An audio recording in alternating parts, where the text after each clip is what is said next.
Ladies and gentlemen, and welcome to Hate to Pile On. I am CJ alongside Jonathan for tonight, and we are recapping the NFL Week 4 today. A lot to talk about, a lot to break down, so many different stories. But before we get everything kicked off, I hope you guys are doing well.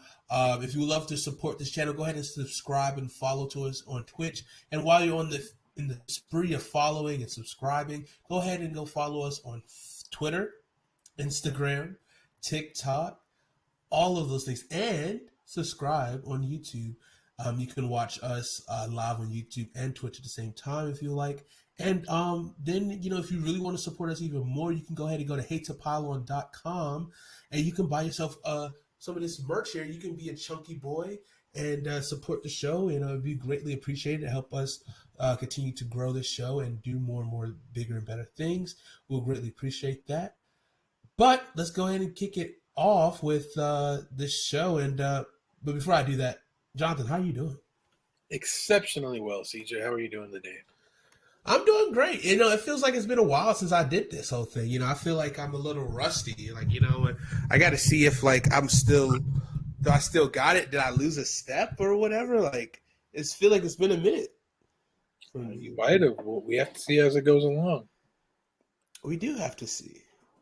Yeah, man, a lot of craziness has happened this past week in terms of the NFL and in college football as well. A lot of different upsets.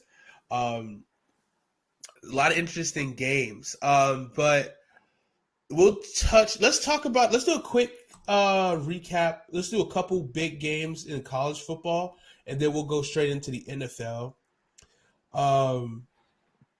Excuse me. From week 5, right? I think it's week 5 last week for the NCAA. Let's see. Iowa picked up the big victory over Maryland, 51-14. Alabama just, handled Ole Miss, 42-21. Yeah, that was ugly. That was ugly. We was hoping for a better game, but it is what it is. Georgia picking up the big victory, 37-0, shutting out Arkansas. Upset, Stanford beat Oregon, 31-24.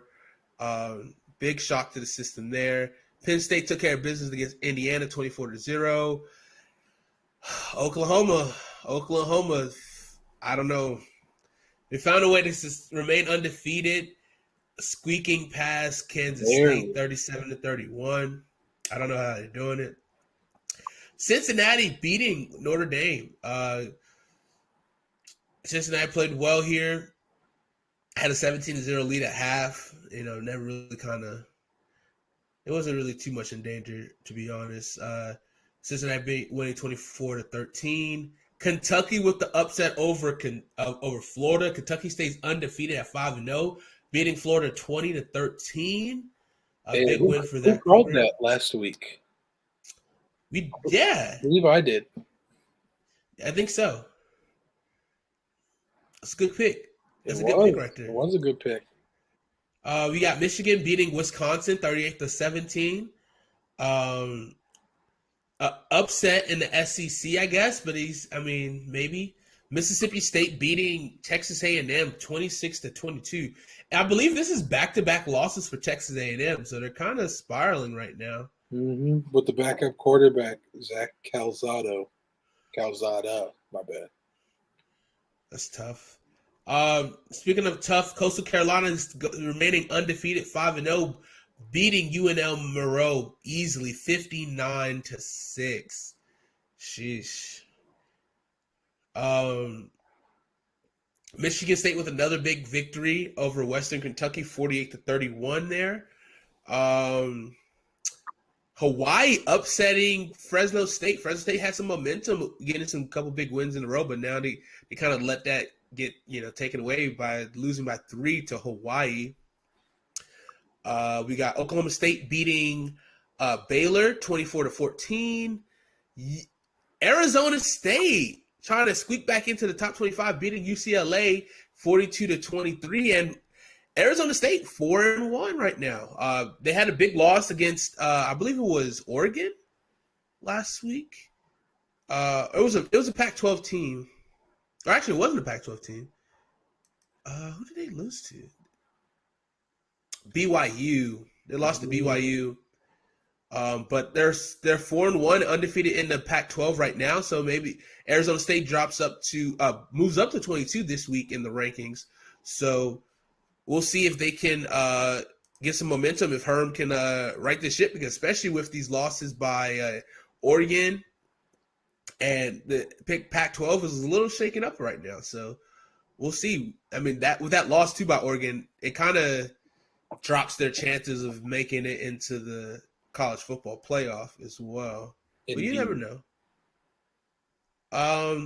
Auburn beating LSU and some magic from Bo Nix. Very, very interesting right there. Bo Manziel. We got NC State beating Louisiana Tech 34-27.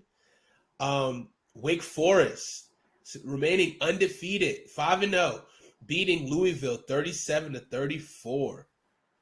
Wake Forest team, creeping up, getting some momentum. It should be interesting. Mm-hmm. And Clemson escapes Boston College 19-13. It's crazy talking about Clemson at 25, but the times have changed this year. They're not even in the rankings this week, I don't think. Did they drop out? They did. Wow. They're 21 in the coaches poll, but yeah, they're out of the AP poll. She said 25. San Diego State University. Wow. 4-0. 5-0. SMU is 24. NC State 4-1. They're 23. Arizona State 22. Texas is 21. That's a big jump for Arizona State. Florida is 20. Oh wow. Oh yeah, because they were at 10. They were at 10 last week. They dropped down to 20. That's a big jump. Who's the top 5? Give me the top 5. AP top 5 is Alabama, Georgia, Iowa, Penn State, Cincinnati. Iowa 3, huh? Cincinnati 5? I mean, they are coming off a big win against Notre Dame, but still. That's the thing too. Like now, this is their best chance more than ever. If they gotta do what they gotta do. If any slip ups happen, which I mean, there is definitely going to be everything continues to go. I mean, Alabama, Georgia, possibly in the SEC championship. Yeah, and Iowa and Penn State are 3-4, and they play this week. So, so I mean, depending on how that one plays out, one of them's fallen at least one spot, and Cincinnati's moving up to in the top 4 with a win. Could they, or would they just swap? You know what I mean? Like, say Penn State wins, and like they just swap them, or they drop Iowa down 2 spots. They'd move Iowa down to like 7 or 8 because Oklahoma is 6 right now. They're undefeated. But I mean, we got 3 more weeks or 2 more weeks to get that. BYU plays Boise State. They're not very good. Like I said, BYU could hop up in there if they have another big win. But what are they ranked right now? 10. Oh, wow. Dang, and this is not the Zach Wilson BYU either. That's insane. Is he a system quarterback? I don't know. He looked pretty good against – we'll get to that later. Just to get their first one of the season. But that is true. But yeah, we got some interesting matchups coming up for college football this week. A big matchup between Auburn and Georgia that should be pretty good. Georgia got a tough next couple. I think this game and then next week I think they play Florida, if I'm not mistaken. Kentucky. They got Auburn, Kentucky, then Florida.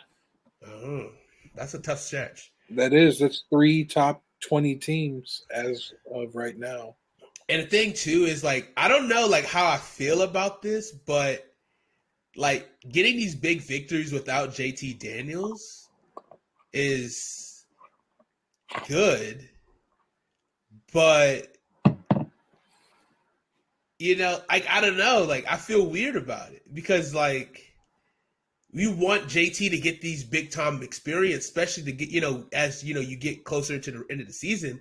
Like, do you bench him for Stetson Bennett, the super senior? No. He's been balling. He's been playing well, getting his team right. But like, I mean, he's not. JT's definitely better, but I mean, JT's kept having these nagging injuries. 72 yards last week. Let's not go overboard. He had like 5 touchdowns. Like, what was it? Week 2. Who did he play? I forget who he played that week. It was a lesser opponent. I'll give you that. That was against UAB. Never mind. It was He's against thrown UAB. for 220 yards his last 2 games. One Balling. touchdown, one pick. Stetson Bennett? Yes. Oh, you're not counting the UAB game then. No, I'm just talking the last 2 games. Oh, okay. I think he like the Vanderbilt, last 2 games he Vanderbilt, started. and Arkansas. I guess he did play some time. Yeah, that's 62. That's a rut right there. All right, yeah, he did ball out against UAB. I'll give him that. And that's the thing too. That week they were talking about Carson Beck starting over him, but then Stetson got the job. So very interesting. But yeah, we'll see. That should be an interesting SEC matchup next week. We got Arkansas versus Ole Miss. I mean, that game could have been a lot cooler if both of those teams would have won, but it's literally like the second, like the scrap game because both these teams, but they both need a win. So we'll see who can rally back from that tough loss. I mean, they play against the number 1 and number 2 team in the country. So like, I got more faith than Ole Miss here. Who do you got?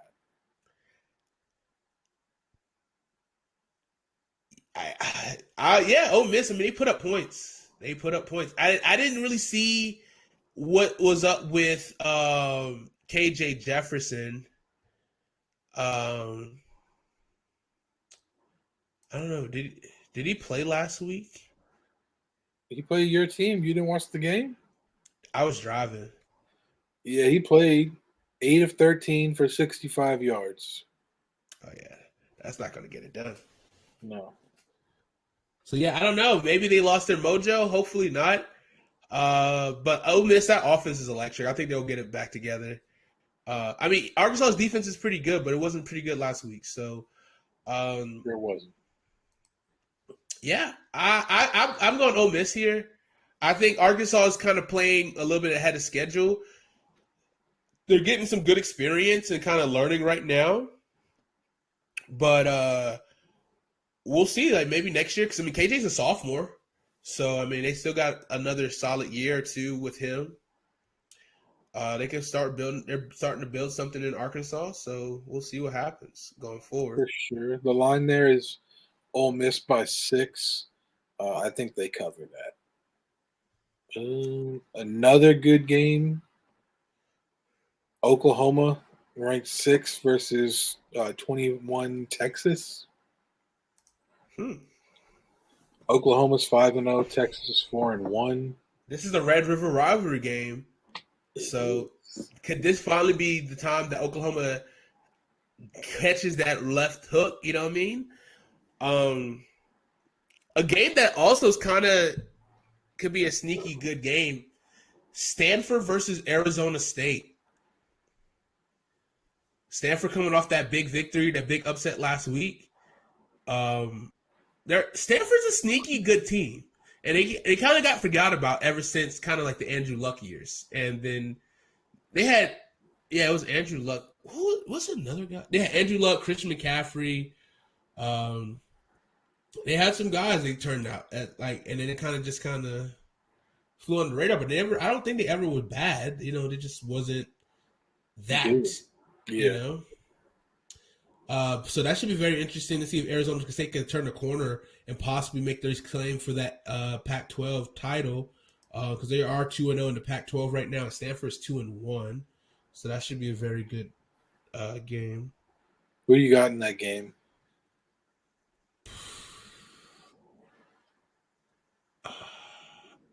I want to say Arizona State, but they scare me. They're just kind of inconsistent, and Stanford's just like they shouldn't win, but they will win. I don't know. But Go ahead. I got to stick with Herm. I got to stick with my boy Herm and ride that out. Same. I'm rocking with Uncle Herm.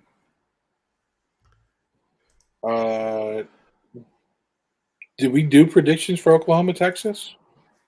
I'm going Texas with the upset.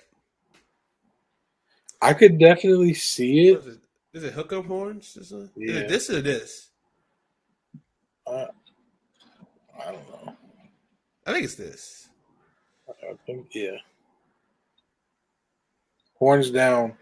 We going Oklahoma, baby. All right. Spencer Rattler gets benched in the first half or at halftime, and his backup, who is way better than him, Caleb Williams, finishes the game and gets the dub. Oh, bold prediction. I like it.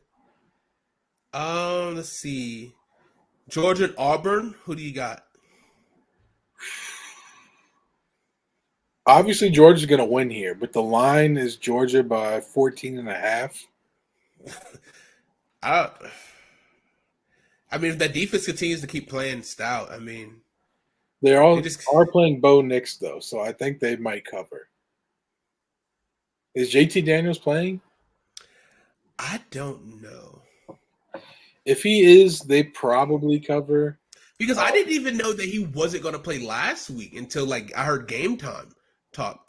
And I don't know if it's still the oblique that's still giving him issues or is it like a new injury? I don't know. But if JT Daniels plays and he's 100% or 85% healthy, I'm going Georgia to cover.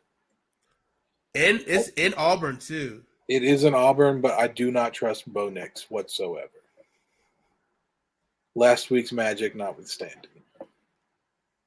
So JT Daniels has been held out of throwing drills on Monday, leaving his status uncertain for Saturday. And it says he has to rest to recover. So he can't even throw the football. He does everything but throwing in the practice. So yeah, it is still that oblique injury. So that's tough. So we'll see. We shall see. Yeah. I'm going Georgia either way. Yeah, same. Let's see. Any other good games? Oh, did we? I don't think we did a prediction for the Penn State Iowa game. It is in Iowa. It is. But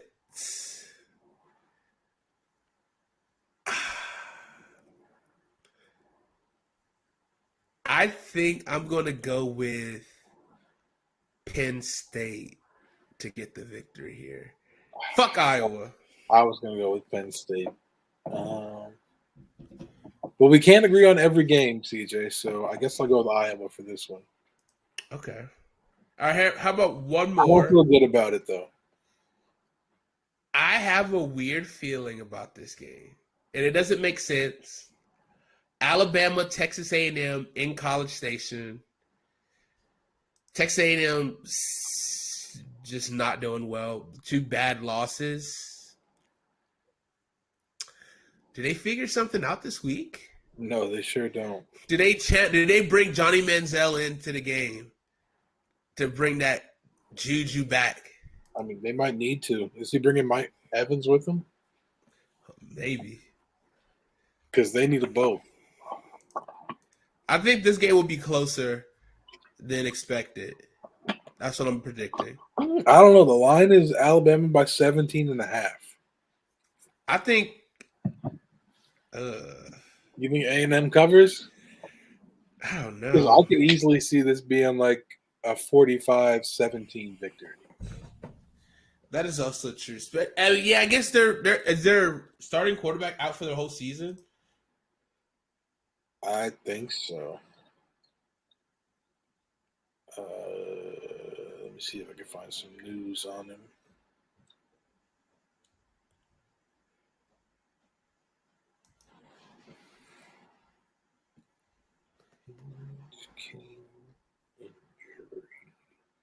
Because that would be if they could get him back this week, that could be huge to cover this line. I wouldn't go that far to. What's the ooh? What's the ooh?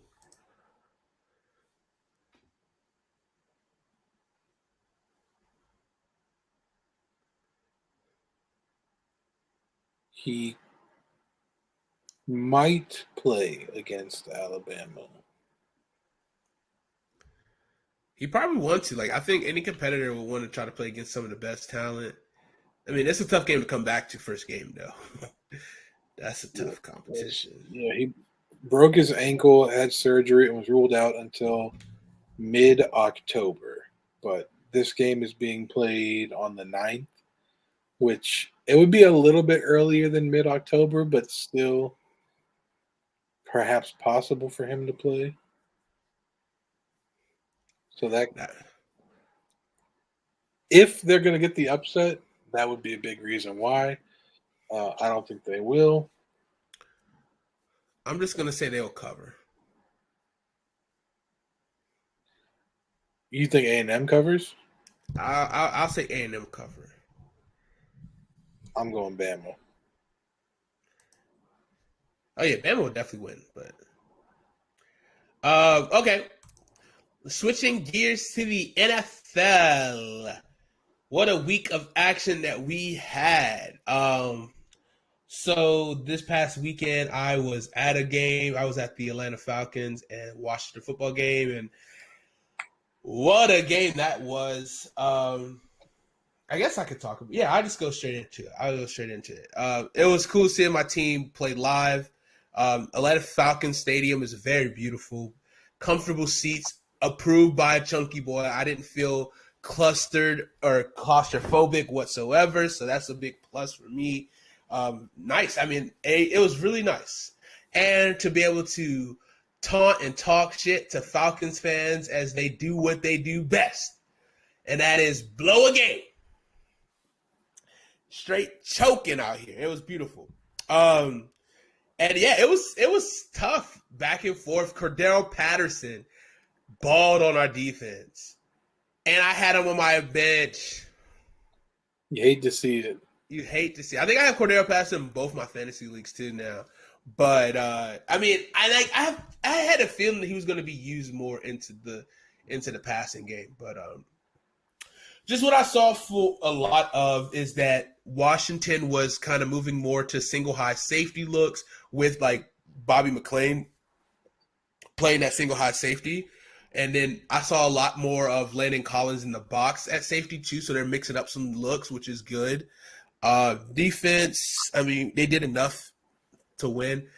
Chase Young, 2.5 sacks negated this game due to flags, which it was egregious. They called I don't know if you saw the play, but they called a roughing the passer call on Chase Young when he literally two-hand touched Matt Ryan, and he was like about to throw the ball and his knee was down, and he like glanced, two-hand touched him, and they called roughing the passer on him. It looked rough to me. It wasn't rough at all.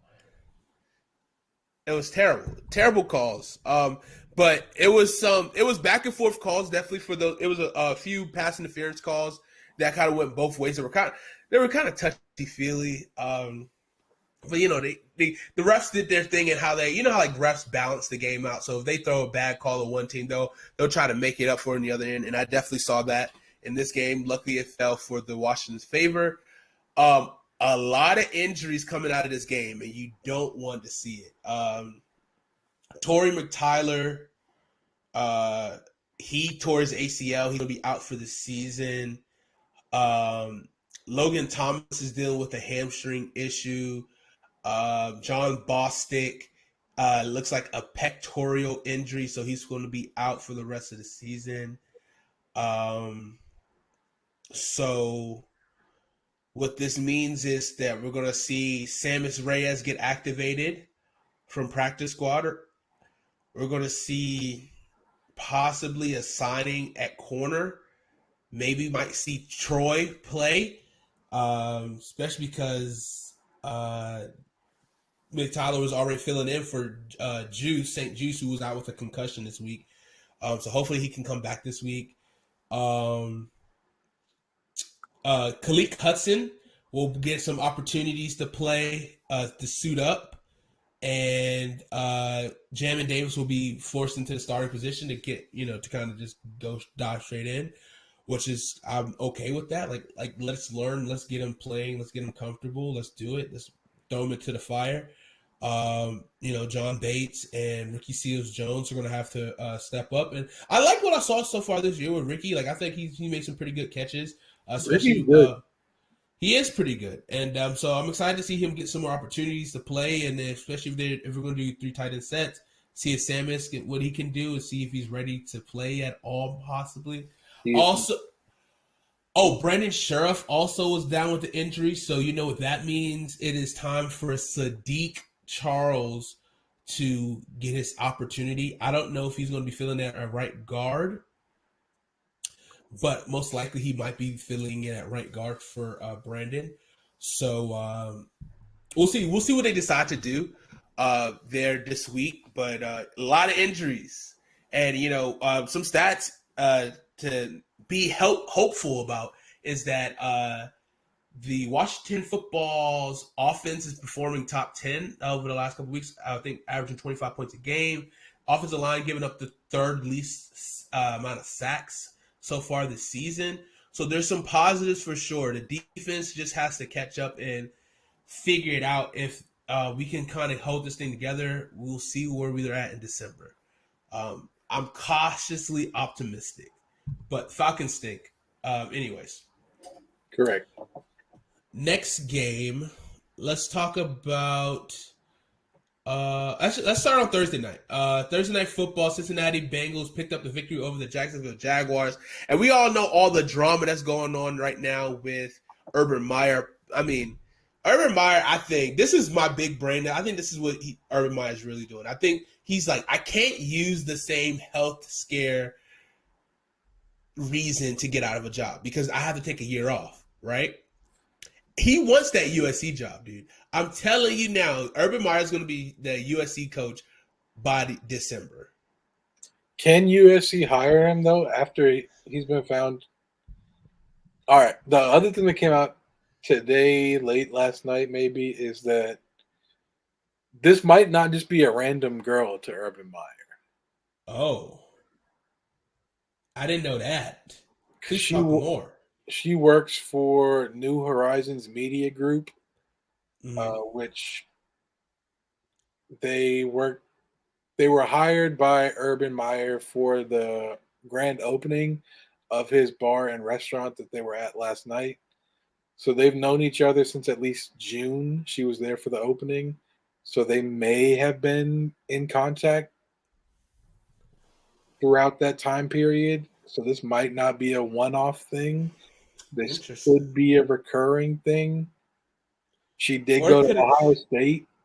She's an Ohio State graduate, so it could have been going back to her time as a student. Sheesh. So there's many layers to this onion here. And let's talk about it for a second, and then we'll push on. But did we see? Honestly, I'm not gonna lie. I kind of saw Urban Meyer not doing well in Jacksonville. I think everybody except for Shad Khan saw it. It could I mean, that's the thing. You got to be crazy enough to make that because everyone talks about it. How will he be in the NFL, right? And you always have that wonder, but then until you do it, you don't know. And they did it, so you kind of give him an A for at least effort. But the fact that how he can change, he kind of just. I mean, how do you not even fly home on the team plane after a game and stay in Ohio? That's just a terrible look. The excuse he gave for not flying back with the team was so he could spend time with his grandchildren. No, I didn't hear that. Yeah, that's why he stayed back. All right, but anyway, let's unpeel all of the Urban Meyer stuff. All right, since he got hired, the offensive coordinator he hired, Doug Marrone. No, not Darrell Bevell. It's Brian Schottenheimer and he has Bevell. Schottenheimer, not Doug Marrone. I don't know where I got Marrone from. I think Darrell Bevell is the OC though.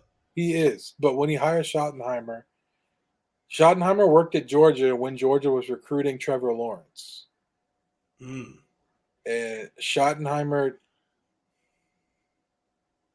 basically dissed Trevor Lawrence.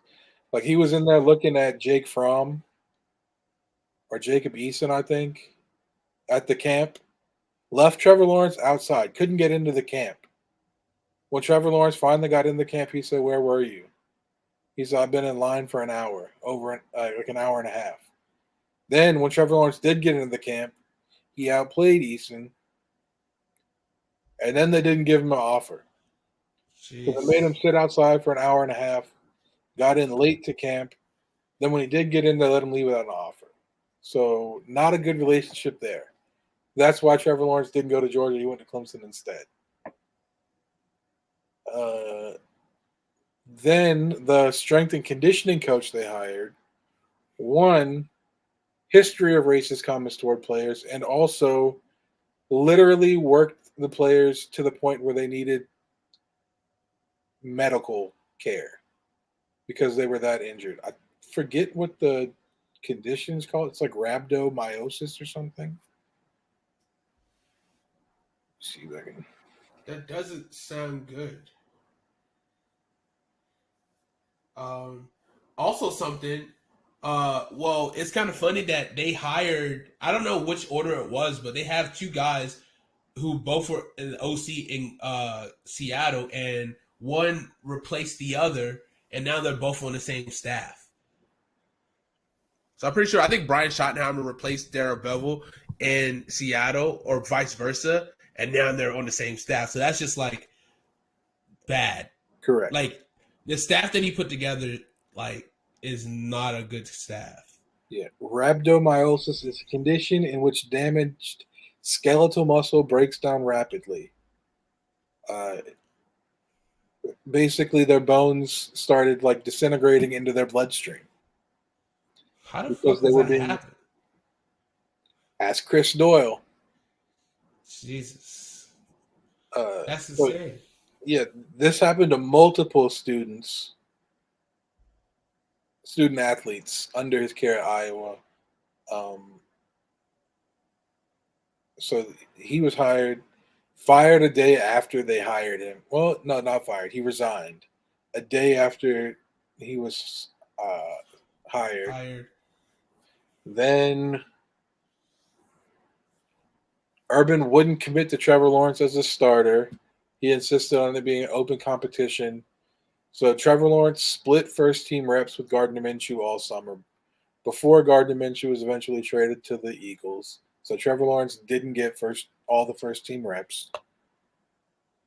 Which, I mean, if you are going to truly ease him into the season, that's fine. But if you're just going to turn around and trade Gardner Minshew, what's the point of keeping him and giving him first team snaps? And now you got this, spending time with his grandchildren,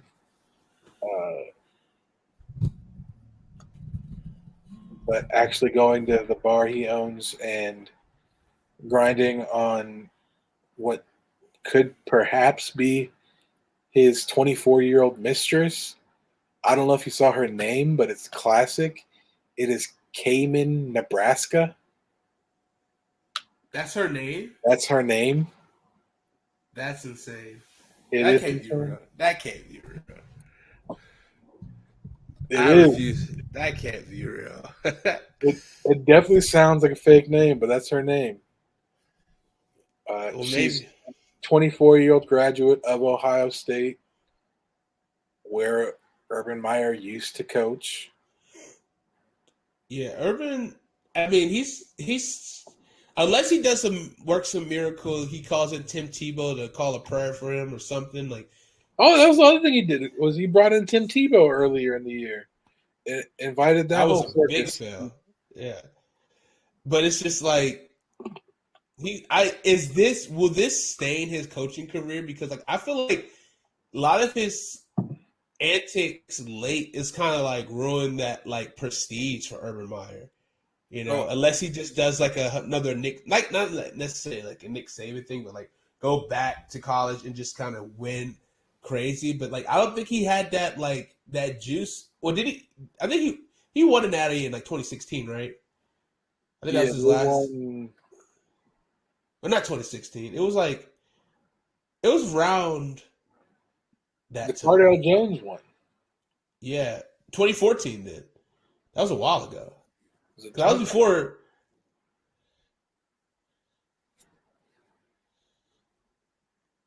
But I don't know. Like for me, I just can't think of any of the good things he's done. It's been so much time since those classic Urban Meyer teams with Tim Tebow and all them killers he had at Florida, and what he did at Utah State with Alex Smith.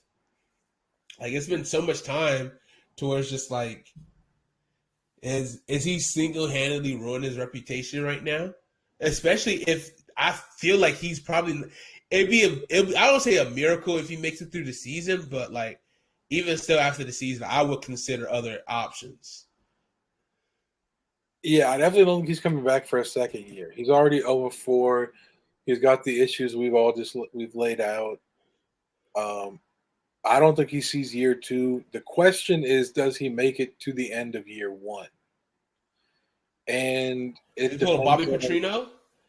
It depends on if he can start getting some wins, which is going to be very difficult to do because after he issued his apology, he was supposed to meet with the team as a whole and apologize to them. He decided he didn't want to meet with the whole team, so he just met with individual position groups one at a time. And apparently they all laughed at him.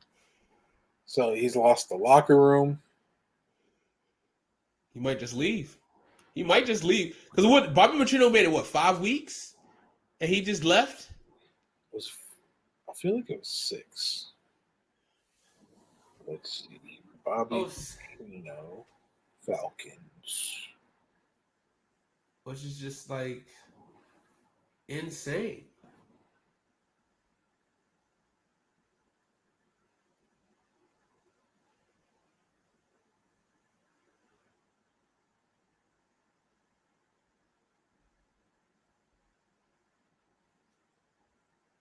He went 13 weeks. He went 13? Yeah. Okay. So he had 5 weeks left in this. 14. About 4 weeks into the end of the season.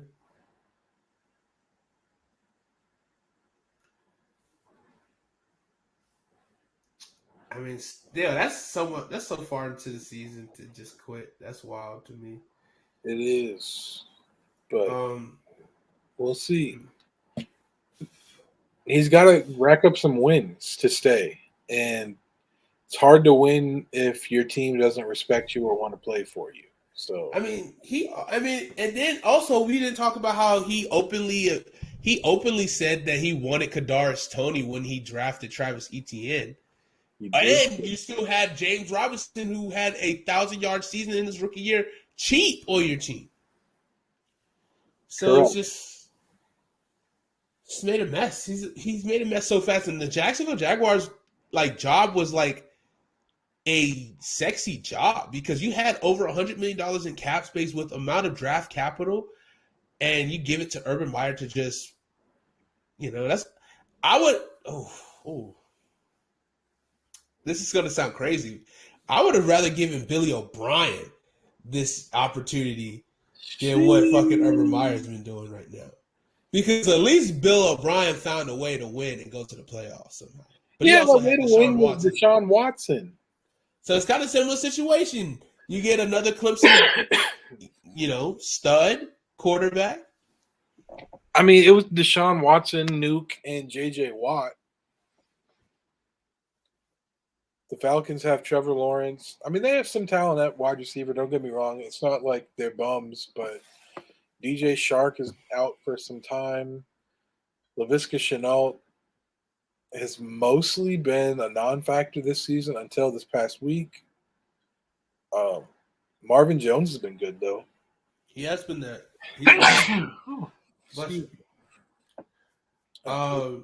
Yeah, it's a shit show. But Cincinnati Bengals picked up the victory this week. Joe Burrow told them boys, "You can't zero blitz me. I am too damn good. What is wrong with you boys?" And he shredded them boys up. And the Bengals are 3-1 right now, which is very surprising. But is it as surprising as what the Pittsburgh Steelers are right now? And I'm kind of jumping a little bit, but I kind of want to stay within this division right now because Pittsburgh Steelers fall to the Green Bay Packers 27-17, and the Pittsburgh Steelers are 1-3 to start the season. And there's talks about possibly like Aaron Rodgers might be trying to flirt his way with, Mike Tomlin. Maybe Mike Tomlin's done with Ben Roethlisberger. I mean, Roethlisberger threw the ball 40 times, 26 for 40, 232 yards, 1 touchdown, and 1 interception. I mean, I don't know. It's just this team just doesn't. I don't know what's wrong. I don't watch the Pittsburgh Steelers play. I don't know what's wrong with this Big team. Ben is done. He was done last year. He's even more done this year. I don't know why they brought him back. He's not an NFL quarterback. They're paying him so much money too. I would rather see Dwayne Haskins out there. I would rather. No, I'm not going to say that. I'm not going to say that. But yeah, it's a shame. And I think the thing is too. It's something I talked about this offseason was like, how could the Pittsburgh Steelers not invest in a quarterback in the draft over the last 2 years? Because this is not something like that has snuck up on the Pittsburgh Steelers. Because Ben Roethlisberger was out for a whole ass year with Tommy John, and they just expect he's going to be back thinking he's young, spry Big Ben. Like, that's it. Like, that is something incompetent in the Pittsburgh Steelers, and that's something you don't really say that often with the Pittsburgh Steelers. And that's just, I mean, they deserve this 1-3 record. I love Mike Tomlin. I respect him. One of my favorite coaches for sure. But I don't know what he's going to do to keep his streak alive. This could be the year. But also in the same division, you got the Cleveland Browns picking up a victory. Sorry, Kyle, over the Minnesota Vikings. 14-7, so not a high-scoring game whatsoever, but Cleveland got it done. I mean, Myles Garrett looking so good. He got popped for a PED test right after the game. I mean, what's going on? Baker, I mean, yeah. Baker did Baker things. Kareem Hunt, 14 carries, 69 yards, and a touchdown. Also added 2 catches for 17 yards. I mean, can't forget Nick Chubb, 21 carries for 100 yards, and he had a catch for 5. I mean, it did enough to win the game. Defense played stout, only allowed 7 points. Kirk Cousins, 20 for 38, 203 yards passing, 1 touchdown and an interception. Absolutely shut down the running game. Dalvin Cook, 9 carries for 34 yards. And Alexander Madison, 10 carries for 20 yards. So they did pretty good on defensive end. And this team is 3-1 as well in this division. So you got Cleveland is 3-1. You got the Cincinnati Bengals who are 3-1, and then goes to Ravens. The Ravens. Where I find it. They picked up a victory over an undefeated Denver squad. They're also 3-1. They're also 3-1. They won 23-7, where they're building that momentum. They got that close victory. Like, if they didn't get that field goal, like, who knows what this momentum would have been like for the Denver Broncos, but for the Baltimore Ravens. And now they're on the roll right now. And then, now they're in it in this hunt, which, I mean, you kind of always expected to be. But Lamar Jackson getting it done with his arm, 22 for 37, 316 yards passing, and a touchdown. Also adding 7 carries for 28 yards. And Latavius Murray, 18 carries, 59 yards, and a touchdown. Marquise Brown, 4 catches to 91. And you got James Porsche, 5 catches, 74 yards. So, I mean, passing the ball around, Le'Veon Bell made his debut. Didn't really seem to make much of at 4 carries for 11 yards. But Baltimore Ravens looking good. The Cincinnati Bengals are looking good. The Cleveland Browns are looking good. This is a tough division. And the Pittsburgh Steelers find themselves on the way out. who knows what this is going to be like in the next four quarter of the second quarter of the season. But I don't know, man. I can't put faith in Zach Taylor and the Bengals just yet, but Sure. they've found a way to win these games. And they're 3-1. They're leading in the division. So I mean, that's pretty big. That's pretty big right now. So I mean, they are 3-1, but they're also 1 week from being third place in their division. very true. So something to think about. That's a pretty good division. Another really good division is the NFC West. As we had two NFC West games this week. We'll start with the Seahawks getting the dub over the 49ers. The story of this one was Jimmy G's injury and Trey Lance coming in. Trey Lance came in the second half, I'm pretty sure. Anyway, threw 18 passes. Jimmy G threw 23 passes, but Trey Lance only threw for 8 yards less and also threw for 2 touchdowns to Jimmy G's 1 and a pick. So Trey Lance is definitely showing that dynamic skill set that made him the 3rd overall pick. Trey Sermon got the start at running back, 19 carries, 89 yards. Trey Lance, 7 carries, 41 yards. Deebo Samuel had another big game, 8 catches, 156 yards, and 2 touchdowns. Kyle Juszczyk, 2nd in the team in receiving yards, 4 catches, 41 yards. George Kittle, 4 catches, 40 yards. Mohamed Sanu, 4 catches, 35 yards.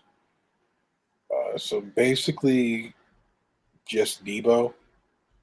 And I think one of those touchdowns from Deebo was a 76-yard pass from Trey Lance. Pretty good. Yeah.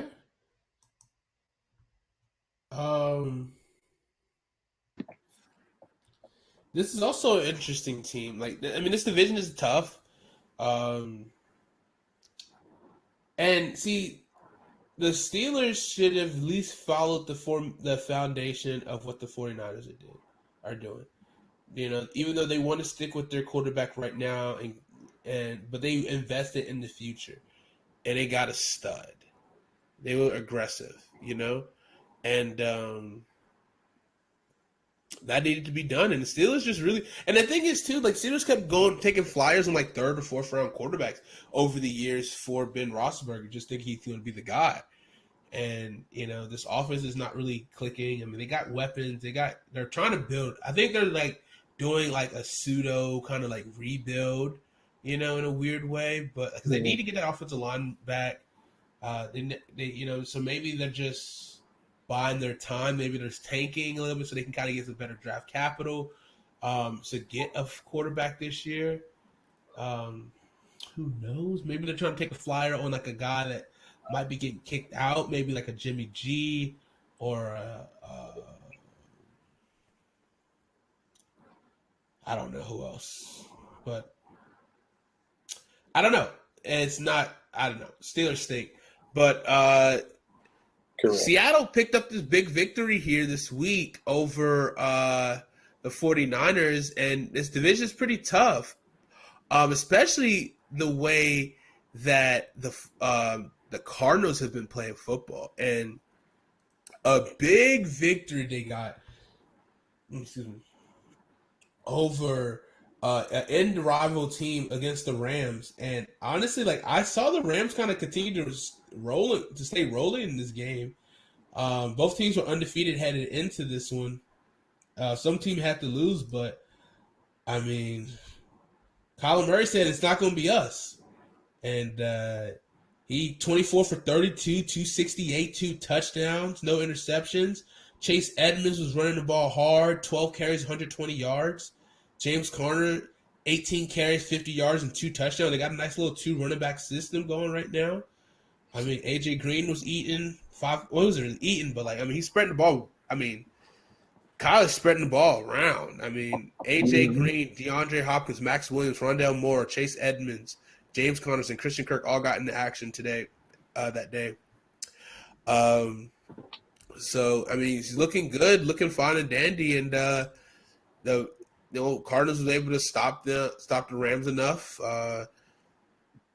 Matt Stafford 26 for 41, 280 and 2 touchdowns. Darrell Henderson 14 carries on 89 yards. Van Jefferson 6 catches for 90 yards and a touchdown. Cooper Kupp 5 catches, 64 yards. So this is going to be a division that's going to constantly keep going to the end. So the Cardinals are looking good right now, and the thing is too, like we were kind of like not on the Cardinals bandwagon because the fact is like, was this team good enough with the additions that they made, and how nasty has it been the fact that they have J.J. Watt and Chandler Jones on the defensive side of the ball? They've been able to get wins. That defense has been looking good. Um, I don't. Is there questions that you still have about the Cardinals? Are you still? What are you still worried about? Still worried about Cliff. Like the talent, I have no worries about. They're pretty good, especially with Rondell Moore. They have a much more balanced wide receiving core this year. They're pretty four. They're four deep. Yeah, obviously you got Nuke, AJ Green, Christian Kirk, and Rondell Moore, and they're all different types of bodies too. Like you got Nuke, who's a possession receiver, AJ Green, who's a tall, deep threat. Uh, Christian Kirk's kind of like that running back, wide receiver hybrid type body we've seen. He's short and compact. And then Rondell Moore is basically the Kyler Murray of receivers. Just tiny but quick, and has some really good power for somebody his size also. So he can break some tackles. Really good at making stuff happen after the catch. Um, and then obviously you got Chase Edmonds and James Conner at running back, the two-headed attack there. Also with Kyler to make it a three-headed attack. It's just they can beat you a lot of ways on offense. And based on what we've seen from Cliff going into this season, neither of us were very confident in him getting this thing going this season. But the way Kyler Murray is playing, it might not matter how bad Cliff is. He's just putting his team on his back and getting it done regardless of the play calling. Yeah, no doubt. And they're growing, and I think we saw a little bit of this last year, and they started off like pretty strong as well. So I'm still gonna wait and see on this team, even though they've had some pretty good victories so far. But not I'm not quite there yet. But I'm pleasantly surprised by the Arizona Cardinals. For sure. Um, And if you remember last year, we started the Kyler Murray for MVP. we Uh, did. We were all on that train. We got I think we were a year too early. yeah. I mean, we kind of do we kind of do that a little bit. We see it. We see the potential. We scout. It's We like, see ooh, the vision. we do. Uh, I'm not talking about Wanda either. Um, I wouldn't mind seeing her though. let's talk about this Tennessee game where the New York Jets get their first victory of the year, 27-24. Tennessee drops to 2-2. Ryan Tannehill 30 for 49, 298 yards and a touchdown. Derrick Henry 33 carries, 157 yards and a tutty. No AJ Green, no AJ Brown or Julio Jones this game, so that could have possibly be the determining factor here, maybe. But Jets get it done. Yeah, Corey Davis revenge game. 4 catches, 111 yards, and a tutty. Pretty good. Uh, Jeremy McNichols, who is the Titans' third string running back, led the team in receiving. 8 catches for 74 yards. The next closest player was Chester Rogers, 5 catches, 63 yards. Josh Reynolds, 6 catches, 59 yards. Nick Westbrook Akine, 3 catches, 29 yards. Anthony Ferkser, 3 catches, 23 yards. Derrick Henry, 2 catches, 20 yards. Michael Pruitt, 1 catch, 14 yards. Tanner Hudson, 1 catch, 14 yards. Cameron Batson, 1 catch, 2 yards. Tannehill spread the ball around a lot, partially because that's just what he does, and also partially because A.J. Brown and Julio were both out. And he doesn't really have any other established threats to throw the ball to. So he's kind of getting it to whoever he could, I guess. But lots of checkdowns to Jeremy McNichols. And can we have called this? Because, I mean, can we say A.J. Brown and Julio Jones are kind of like the same kind of player? They And, are. like, and They that really are. same, like, they're going to miss, like, 9 games each year, 6 to 9 games. And it's just like, and the fact that they missed, they both, your 1 and 2 guys miss, like, that's tough. Like, that's real tough. It is. But Tennessee, I mean, they still have the easy cakewalk in that division. Like, Jacksonville doesn't want to win games. Right now, we have 2 winless teams, one on the AFC and one on the NFC. We got the Jacksonville Jaguars, and then we have the Detroit Lions. I don't know. Looking at the Titans' schedule, they got the Jaguars coming up this week. That should be an easy dub. But It then should. they have the Bills and then the Chiefs. Those are that's 2 double whammies. So they're But 2-2 right now. They're going to be 3-4 after that 3-game stretch, and then they have the Colts, the Rams, the Saints, the Texans, the Patriots, the Jags, the Steelers, the 49ers, the Dolphins, the Texans. I don't see that many wins on here. This could be a situation like Washington last year where we see a losing record win the division. Agreed. Because entering this week, this division had 2 winless teams. Colts, unless the Colts finally figure it out and turn it around, and they just kind of go on a run. Colts are 1-3 right now. Jags are 0-3 or 0-4. Texans are 1-3. Texans are 1-3. Texas didn't even show up to this damn game against Buffalo. No, sure did. I mean, unless something crazy happens, like, I don't know, Deshaun Watson just plays, or Carson Wentz, gets 2 ankle replacements. All of a sudden, you get Marvin Harrison and Reggie Wayne's come back to life or come back out of retirement to play for the Colts or something. Robert Mathis, all them boys to get this OG Colts team balling. Like, this is not a fun division to watch right now. Not good football. We have 2 really competitive divisions in the NFC West and the AFC West as well, but also the AFC North. That's gonna be an interesting game. But I think that's kind of like some frauds there. But I feel like that's gonna get its stuff ironed out. But I think we'll see the Browns and the Ravens really kind of not counting out the Bengals, but it's the Bengals. You know what I mean? Like, I can't. But who knows? They could prove me. They could make me a big. They could prove me wrong, and I wouldn't be too mad at that.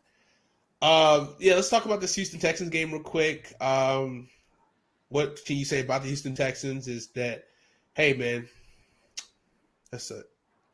I don't think they own their first round pick this year, do they?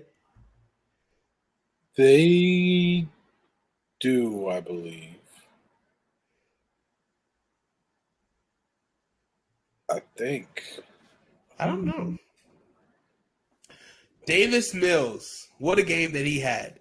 11 for 21, 87 yards, 0 touchdowns, but 4 interceptions. Mark Ingram, 6 carries, 24 yards. David Johnson, 5 carries for 21. Brandon Cooks, 5 catches, 47 yards. Not a good day for that Texans offense. Texans are pulling a Jacksonville Jaguars from last season. Hopefully Tyrod Taylor can get healthy, man, and maybe they can sneak some victories again. Maybe they don't want him to get healthy so they can continue to stink. Who knows what they're trying to do there. But Josh Allen, 20 for 29, 248, 2 touchdowns, and an interception. Devin Singletary, 14 carries, 79 yards. Zach Moss, 14 carries, 61 yards, and a tutty. Stephon Diggs, 7 catches, 114 yards. Emmanuel Sanders, 5 catches, 74. Emmanuel Sanders has been proving pretty big for this team this season. He's been a big play guy for them. And yeah, Buffalo cruises to 3-1. They are leading that division in the AFC North. AFC East. And they're doing the damn thing right now, of course, especially with the teams below them kind of faltering. I mean, the Colts did pick up a victory this week over the Miami Dolphins. They seem to just be not. This Dolphins team is just not who we thought they're going to be. They had promise, but it's just, I don't know what's going wrong. Their quarterback position is just, it's not doing great. But Carson Wentz, 24 for 32, 228, 2 tutties. Jonathan Taylor, 16 carries for 103 yards and a tutty. Michael Pittman, 6 catches and 59 yards. They did what they had to do, got the victory, get their first victory of the year. I mean, Jacoby Brissett, 20 for 30, 199, 2 touchdowns. Not much of a running game they had. I mean, Malcolm Brown led them with 8 carries for 23 yards. Devontae Parker, 4 catches, 77 yards and touchdown. Mike Gesicki, 5 catches, 57 yards and touchdown. Offense is not doing enough. Defense is not stopping them. Dolphins don't look good right now. They're kind of faltering. Not looking good in the AFC East. Another team, I mean, Jets finally got their first win. So, I mean, the Dolphins are 1-3. The Jets are 1-3. The Bills are 3-1. And the New England Patriots. New England Patriots lose because they attempted a 56-yard field goal and they got doinked at the end, and they're down to 1-3 as well. So very top-heavy division right here. Buccaneers go to 3-1 with a very boring game. The game stunk. Tom Brady didn't throw for any touchdowns. Leonard Fournette, 20 carries for 91 yards. I mean, this game was not very eventful. Ronald Jones with the only touchdown for them that night. But Mac Jones threw for 2 touchdowns. And they had a non-existent rushing attack. Correct. Non-existent. I think they finished with -1 rushing yards. I think they're the first team in like 50 years to finish a game with negative rushing yards. Yeah, I mean, Mac looks he's operating the offense, but like it's like he really is such a Tom Brady light. Like it's like it looks like what Tom Brady would do, right? But it's still not. Doesn't. I mean, let's be honest here. Everybody hypes up. Mac Jones looks so good. Yes, he threw 19 straight completions, but they were literally all checkdowns. They needed 3 yards to get the first down with the game on the line. 3 yards. And Bill Belichick didn't trust Mac Jones enough to go get those 3 yards. He attempted a 56-yarder instead. That does say a lot. I mean, he's a rookie. I mean, maybe you just don't trust your guy. I don't know. I don't know. It trying to like mask the facade of like it of it still being the same in New England, but it just is not. We know it's not. It's not the same. You're trying to give me Dr. Pepper. You're trying to give me Dr. Pibb and saying it's Dr. Pepper. You know what I mean? Mm-hmm. So I don't know. Very interesting times in New England. See if they can figure it out. We will see. Let's see what other games we got. Yeah, and that defense is bringing back another old friend. Is Jamie Collins close to re-signing with them again? This will be his third stint with the Patriots. Who did he just get released from? Lions.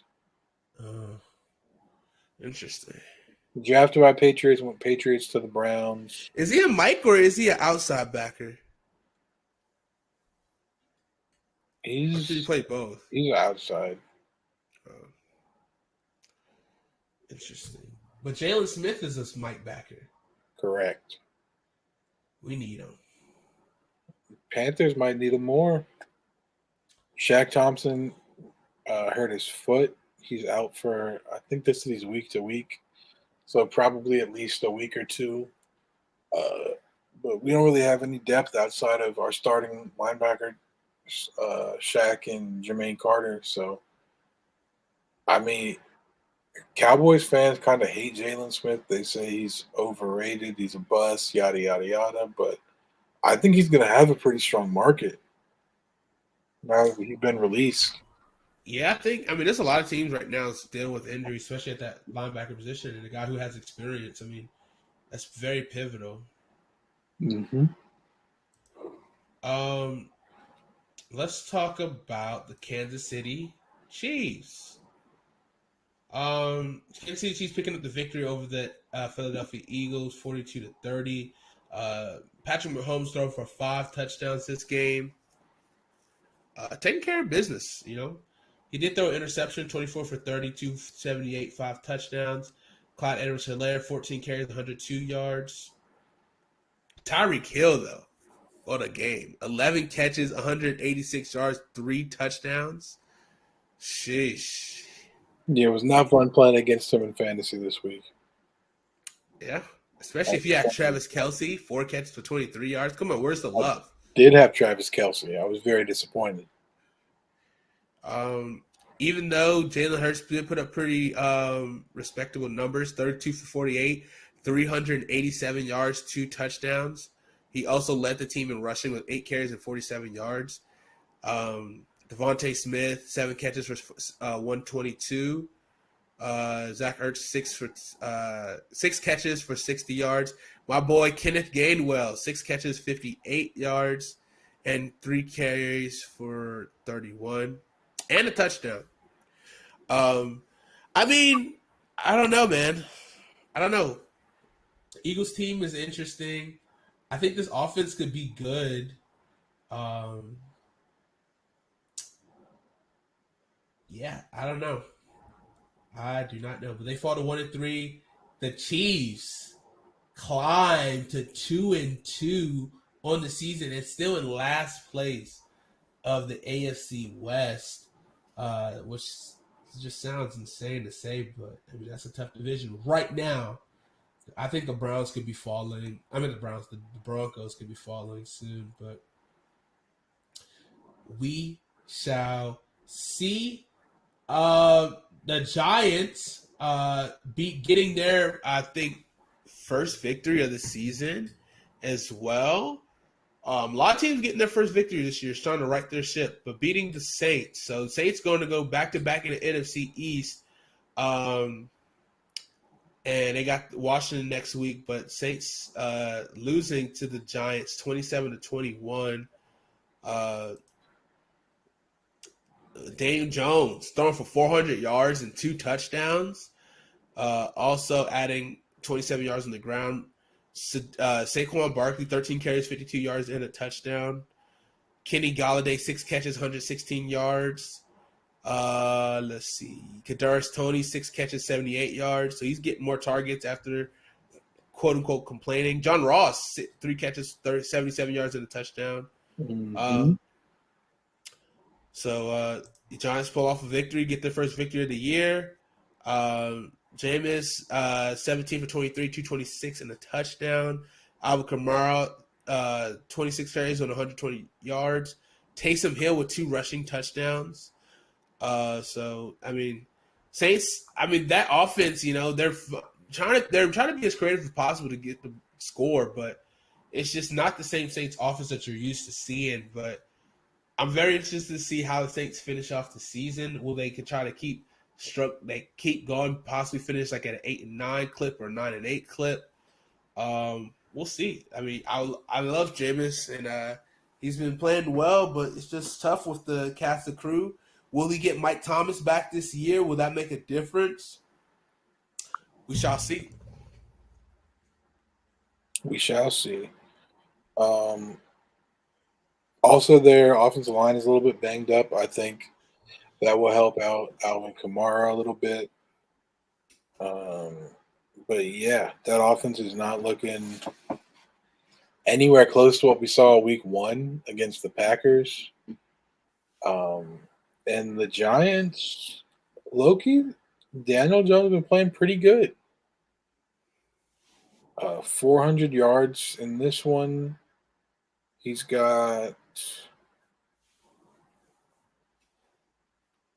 averaging almost 300 yards per game so far. Completion percentage about 67%. 4 touchdowns to 1 interception. And then he's also run for 188 yards, 7 yards per carry, 2 touchdowns. He's looking pretty good. Saquon Barkley might be back. He had the big reception, a 54-yard touchdown. So definitely not looking completely washed like some were saying he might be after his injury. I was willing to not take the risk on him in fantasy. I wasn't sure he would be back. Wasn't completely sure he'd be a bust either. I just didn't want to take that risk. And for the first 2 weeks, it looked like a solid decision. These last 2 weeks is kind of making me reconsider. But yeah, I don't know. This team's slowly starting to come along. The Saints look like they might be falling apart. We'll see. These appear to be 2 teams heading in different directions right now. For sure.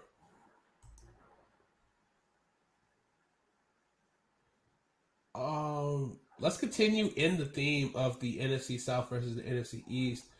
And let's talk about how your Carolina Panthers got their first loss of the season against the Dallas Cowboys. Yeah, this was pretty expected, to be honest. No J.C. Horn, no Christian McCaffrey.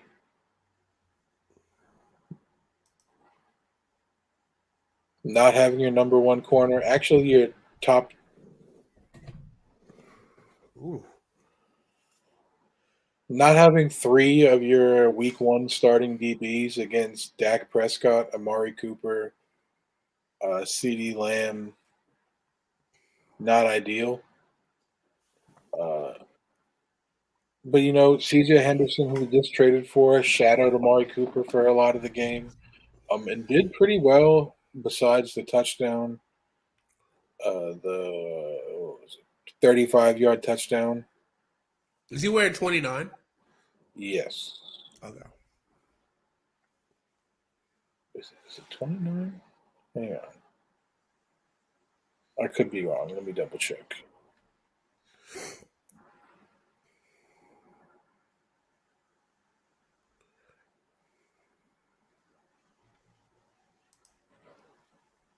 No, he's 15. 29 is Rashawn Melvin, who's just signed from the practice squad this week. He's a vet who's been on like 6, 7. He's been on a bunch of different teams, but like a long-term journeyman. Not great. Yeah. But yeah.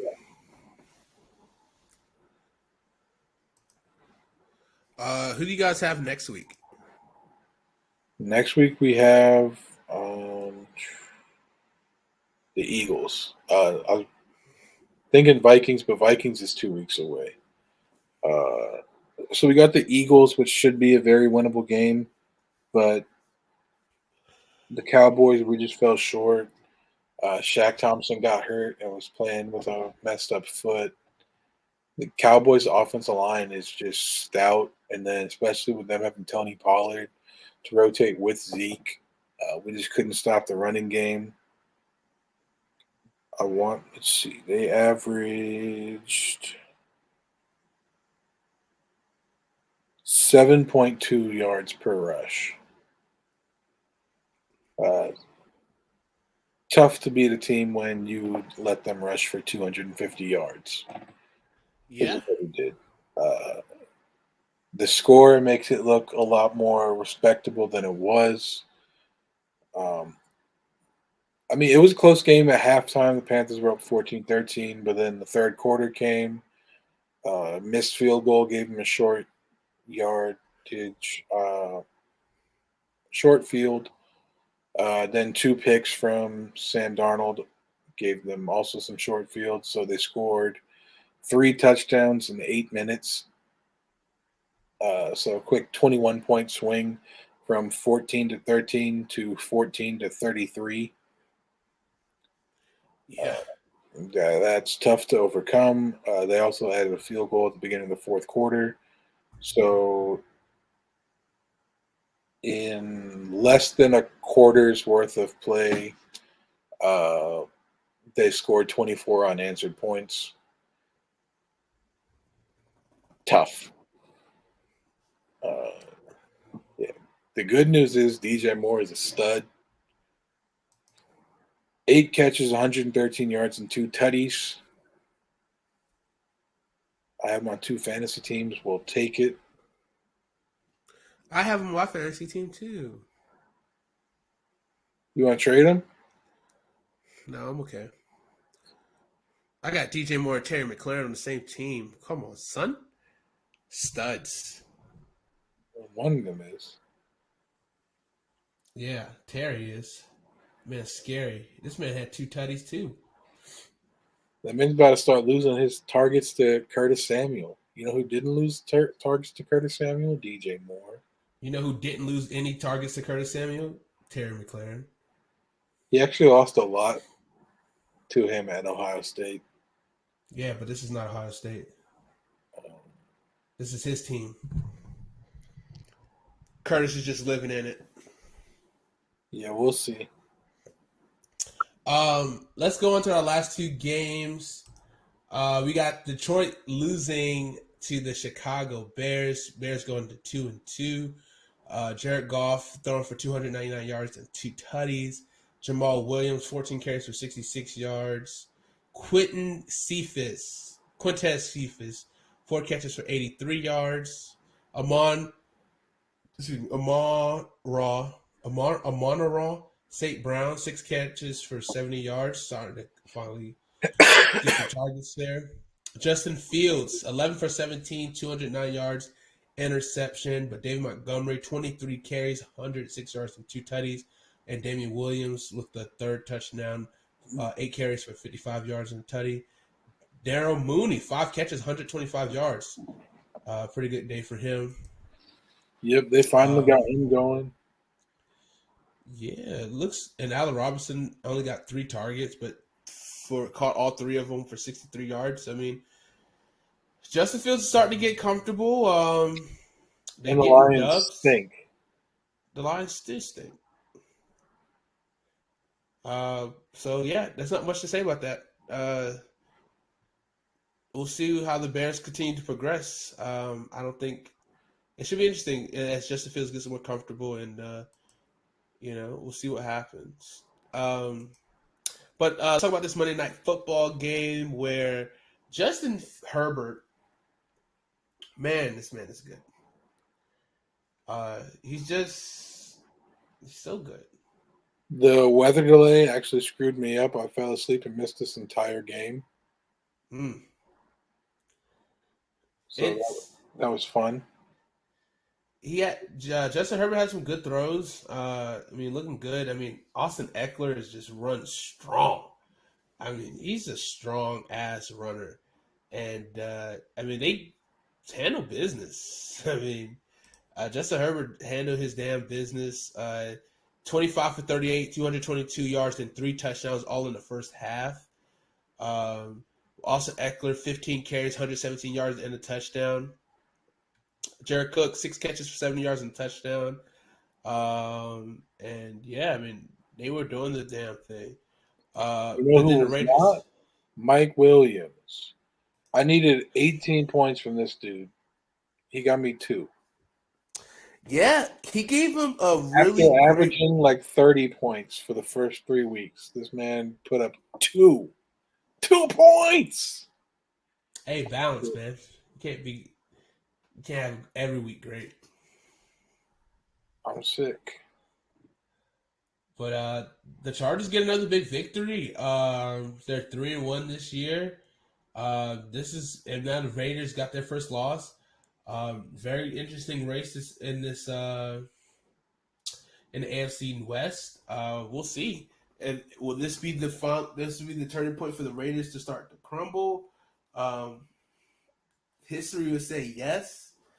But I mean, Justin Herbert's really good, and Staley got this team looking well through the first 4 weeks of the season. I mean, we expect this from Justin Herbert. I think he's going to be a future of this league. Him and Patrick Mahomes going against each other twice a year is it's best for football, you know. And I'm excited to see that matchup. Yeah. The Chargers should be in a good game next week. Uh, Browns defense is going to give Herbert his toughest test of the season yet. I'm really excited to see how he handles that. But yeah, that's every game, right? Yeah, that's every game. We covered some college. That was the week 4 in the books. A lot of good stuff that we had this week. Some really exciting matchups coming for next week. Uh, Thursday, we got what game do we got Thursday? It's the NFC West matchup between. Oh, excuse me. As soon as my computer loads. It's the Rams versus the Seahawks. So Seahawks are 2-2. The Rams are 3-1, coming off a loss. It's in Seattle, so this should be fun.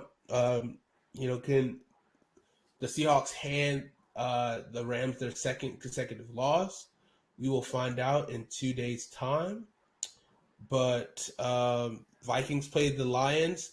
Hopefully, Vikings get back on track here, or the Lions get their first victory.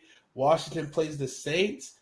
Both 2-2 teams, so they're looking to kind of continue some momentum. Well, get Washington looks to continue some momentum. Saints look to regain something. Texans should have a rebound game against the Texans this week. Patriots has a rebound game against the Texans this week, hopefully. Dolphins at Buccaneers. That should be an interesting matchup there. Packers Bengals looks fun. Could be fun. 2-3-1 teams.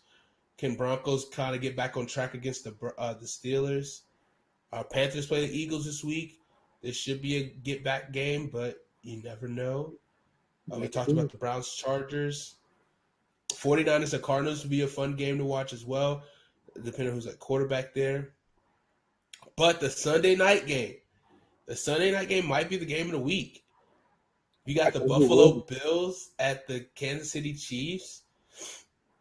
Two, the pillars of the NFL going forward. Josh Allen and Patrick Mahomes going back and forth, going at it. Can the Bills continue their hot streak, keep going, and hand the Chiefs another loss and make them 2-3? Because we talked about, I think they predicted that the Chiefs get 5 losses. I mean, the Chiefs are almost halfway there. So, different Chiefs team this year, possibly. Mm-hmm. We'll see. And the Monday night game probably won't be that good. Colts at Ravens. It should be a big Ravens game. It should be. This is like their third Monday night game in like 3 weeks, or not second. I mean, I they think just played a couple weeks ago, or like I think last week they played on Sunday night, and then like because they played the Raiders week 1, I think. Yeah, Raiders week 1 on Sunday night or Monday No, night. Monday night, and then they played Chiefs week 2 on Sunday night. They had the Lions. That was a regular game, and then they had the So third primetime game in 5 weeks. Monday night week 1, Sunday night week 2, Monday night week 5. So we'll see. And then I didn't see. Was the Peyton cast up for last night's game? I don't think it was. No, it was not, and I heard it won't be up until week 7. Dang, that sucks. It does suck because I was a big fan of the Manning cast. Yeah, it was a lot of fun to watch and listen to. But what is that week 7 matchup? Let's see. Because it would have been really good to hear that for this past week's game, but I mean, Saints at Seahawks. What was that? Saints at Seahawks. That's an iffy game. They got to flex some games, man, because the last couple ones they turned into blowouts, so it's kind of not fun to watch it at the end. But we'll see if they That's get the a thing close about game. Monday night with the Mannings is always fun, no matter what the score is. Yeah, but you want to see Peyton just really get it. I love when Peyton's like really into it. He just call it out. He's like all in it. I love it. I love his competitiveness. Facts. But we're about to call a timeout on the show tonight, and we're going to wrap it up here. Thank you guys for watching this. If you're watching this when we're not live, please be sure to support us here on Twitch, subscribing, following us here. Follow us on all our social media platforms, Twitter, TikTok, Instagram, YouTube, all of that. And if you wanted to support us, also follow, go to hatetopollen.com and purchase one of our shirts to help support this channel. And we'll be back at it again this week with some predictions. And then who knows? Who might have a watch along this week? Not 100% sure yet. But until then, have a great night, guys. Hold on. Wait a minute. It's time to go! See you guys. Have a good night.